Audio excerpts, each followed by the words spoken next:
Hey, it is Friday. It is time for Friday Bullpen Sessions. My name is Andy Neary. Each week, I deconstruct my journey, my struggles through professional baseball to help unpack yours so you can live a life on purpose.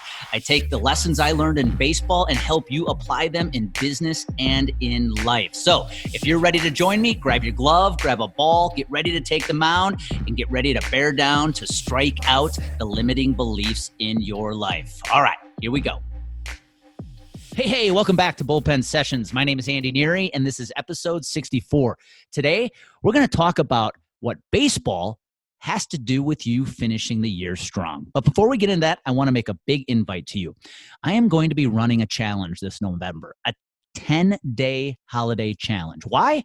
Because you are struggling. You're struggling with your habits. Those habits you had locked in before COVID are kind of getting away from you. I've listened to people talk about the old COVID-19, referencing the 19 pounds that they've gained over this 6 to 7 month period, which is just saddening to hear. Your calendar is owning you. You're not owning it, especially here in the fourth quarter. You're trying to balance multiple roles in your life. You're playing employee, business owner, husband, wife, father, mother. It's a struggle. You got to get those habits, the time management skills back in check, and I want to help you do that. So that's what this 10-day challenge is for. It's going to start in mid-November, run right up into Thanksgiving. So if you know you need help with habits, you need help with some time management skills, you're not going to want to miss this challenge. Here's what you got to do. All you have to do is text the word challenge to the word 414-622-1462. I'm going to be giving away cash. I'm going to be giving away an interview on this podcast. So you do not want to miss out on this. All you have to do is text the word challenge to 414-622-1462, and you'll get yourself in the holiday 10-day challenge. All right, let's dive into this week's episode. Well, here we are, mid-October. One thing I love about this time of the year is it means playoff baseball. And today I want to talk to you about what playoff baseball has to do with your career, what playoff baseball has to do with you between now and the end of the year. I'm going to put a really interesting twist on this that I think will resonate with you. I think you'll understand where I'm coming from. And I think this actually can help you finish your year strong. You see, in Major League Baseball, if you go back about a month, mid-September, in a normal 162-game season, there are teams that have everything to play for. You know, the teams that are far ahead in their divisions, I think of a team like the Los Angeles Dodgers, who lately seem like they've locked up their division, the West Division in the National League, by September.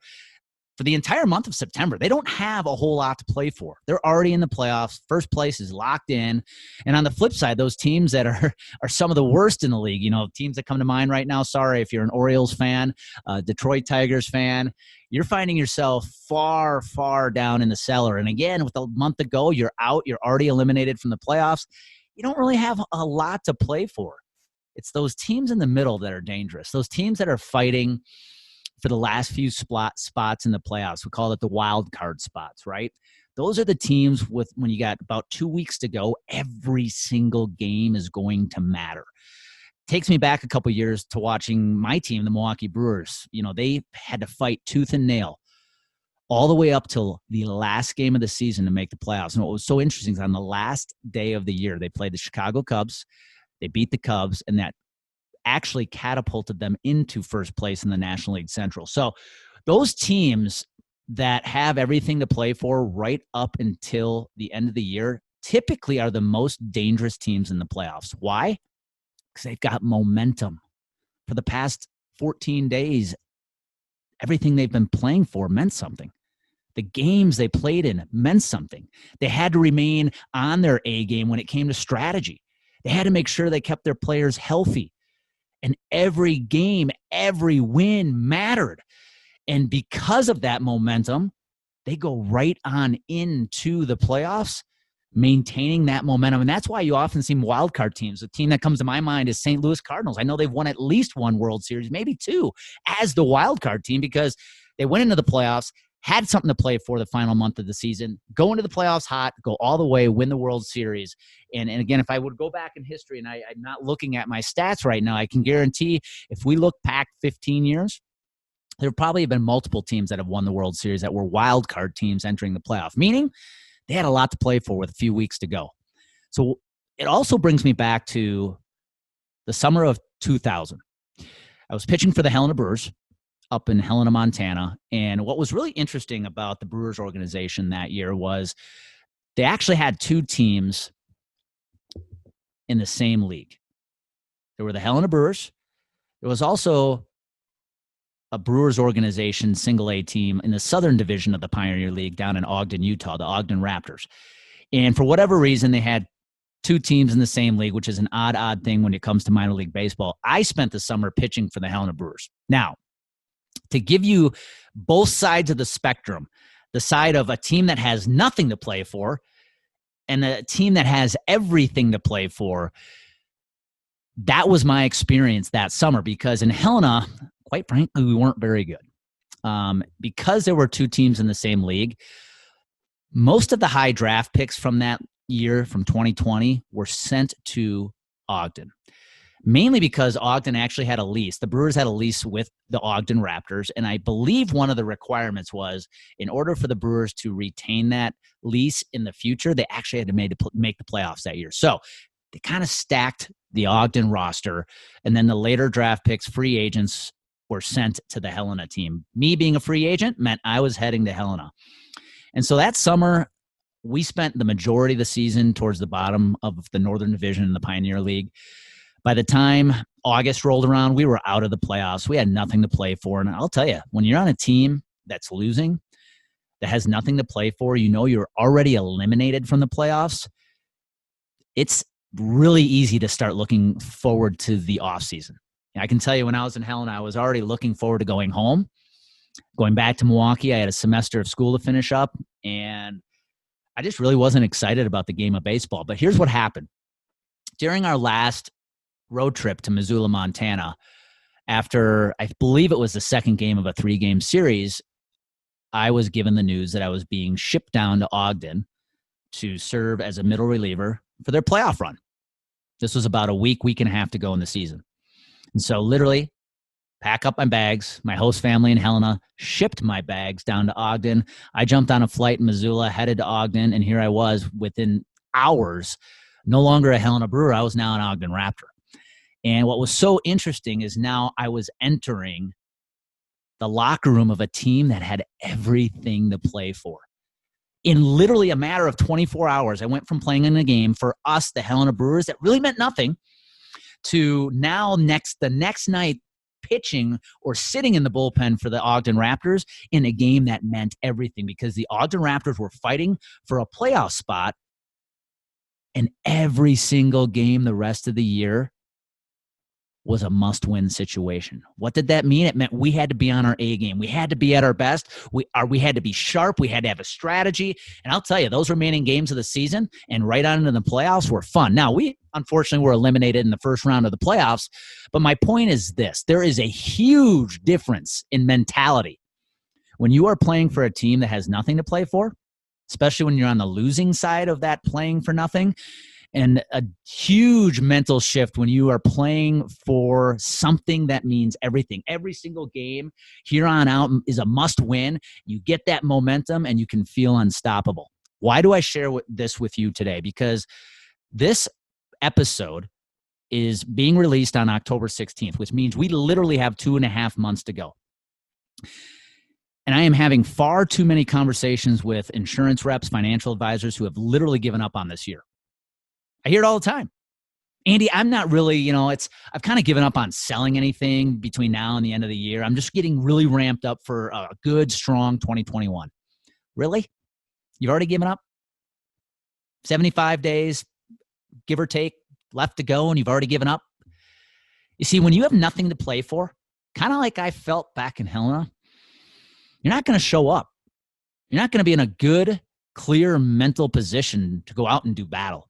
And I'll tell you right now, if you have already given up on this year and you think, and I'm putting air quotes, you think you're getting ramped up for a strong 2021, I can promise you there's a very good chance come December 31st, you're not going to be prepared for a strong 2021. You're going to start January just like you ended 2020, and you're going to be frustrated by the end of the first quarter. However, If you go at the rest of this year with the mentality of a team that is fighting for a playoff spot, think 2016, 17 Cardinals, teams that are fighting for a playoff spot. It's a must-win game every single season or every single game. You may not reach your 2020 sales goal that you had at the beginning of the year, but I can tell you are going to go into 2021 with some damn good momentum. So what I want to help you do today is first of all, want to give you that mental mindset shift you need to make. Do not give up on the rest of this year, because if you do, you're going to wake up every day with nothing to play for. You think you're getting ready for next year, but I promise you, come the end of the year, you're still going to have the same mindset. I want you to wake up every day knowing you have something to play for, knowing that every game, every win you go after is a must win. Because even if you don't hit your goal, you will end the year with a shitload of momentum. So let's I want to give you a strategy today that I think can give you some clarity so that you can at least go after it, go hard, wake up with your A game for the rest of this year. Here's what I want you to do. I want you to literally sit down right now as you're listening to this podcast, and I want you to tell yourself or write down what your number one goal is come December 31st. If you are listening to this podcast on December 31st, what is the number one thing you want to accomplish? Then I want you to reverse engineer the math, because business is a game of math. I want you to look back and say, okay, that is my goal. For many of you, it's going to be a sales goal. It's going to be a number of new accounts goal. It's going to be around some kind of number, whether it has a dollar sign in front of it or not. I want you to reverse engineer that. I want you to take about 5 weeks back, and I want you to say, okay, for me to hit that number at the end of the year, where do I have to be come Thanksgiving? When I take that break on Thursday, what is that going to be? Thursday, November 26th, sit down and have my turkey. Unfortunately, this year is probably going to be virtual turkey, or at least hanging out with your family in a virtual setting. Where do I need to be on that day so that I know that I am on track to be hitting or exceeding my December 31st goal? Then I want you to take another step back, and I want you to say, okay, in order for me to be where I need to be on December 31st, I now know where I have to be on Thanksgiving. Where do I have to be by the end of this month? By October 31st, by Halloween. Again, unfortunately, we're not trick-or-treating this year, but by the time you would normally be handing out candy, where do you need to be? Where does your goal need to be in order for you to be on track on Thanksgiving, and in order for you to be on track to hit your December 31st goal? Now, one more step back. In order for you to be on track come the end of this month, where do you need to be by the end of next week? Again, this podcast is being aired on October 16th. So where do you need to be by October 23rd? What do you need to do by the end of next week in order for you to be on your goal on Halloween, in order for you to be on track with your goal come Thanksgiving, in order for you to be on track for your goal at the end of the year? And last but certainly not least, in order for you to be on track by the end of next week, what do you have to do today? The purpose of this exercise is it's so easy to create lofty goals. Even with 2.5 months to go, we often believe we can do more than we probably typically can. And when you create a lofty goal and you create no game plan around it, you end up just staring up at that big goal at the end of the year. It looks so big, so high, and with no game plan, you are going to get frustrated immediately. But if you take the time today and you figure out where you want to be come December 31st, and you now know where you have to be on Thanksgiving in order to do that, and you now know where you have to be on Halloween, you now know where you have to be by the end of this week, which means you know exactly what you need to be doing today to be on track with all 4 of those benchmarks. You now have clarity. You're now going to start taking action. And that's the one thing you can control. Can you control the outcome? Can you control where you're going to be? The result you're going to have on Halloween, on Thanksgiving, at the end of the year? Technically, no, you can't. But you can absolutely control what you do today to put yourself in the best position to be meeting or exceeding your goals on each and every one of those benchmarks. And that's why I wanted to share this with you today. If you get laser focused right now, waking up, knowing that with 2.5 months to go, you have something to play for. If you just stay strong with the activity, you stay strong with the mindset, and you just get up and get after it every single day, even if you do not hit the goal you set for yourself, worst case scenario, you're going to enter January 1st, 2021 with a shitload of momentum. So what are you going to do? Are you going to sit here like the team sitting in last place in the division saying we've got nothing to play for? Like I was sitting up in Helena, Montana come early August, nothing to play for, looking towards the off season? Or are you going to go at it like that team fighting for a wild card spot? Got 2.5 months to go. Every game matters. You have to wake up sharp. You have to wake up clear. You have to wake up positive. You have to wake up with a game plan. You do that, no matter what the result is come December 31st, worst case scenario, you're going to have a boatload of momentum that's going to take you strong into 2021. So that's my advice today. Do not give up on the year. Make sure that you know every day you're going to get up right now between now and the end of the year and promise me this. You are going to go after it like every day matters. You're going to get up and go after it like every win matters. And when you do that, when you have that clarity and you have that confidence that you know what direction you're heading in, you know what happens. Massive action happens. So go make it happen today. Shift your mindset. Shift your mindset. Hey, thank you for taking the time to listen to this Friday bullpen session. If you are enjoying these episodes, please do me a favor. Go over to Apple, subscribe, give it a 5-star rating. And if you know of anybody in your life, whether it's in your family, personal life, your friends, business colleagues that you think would find benefit in listening to these episodes as well, do me a favor. Please share the bullpen sessions with them. I'd be extremely grateful if you did. And again, go out and make it happen today. Thank you.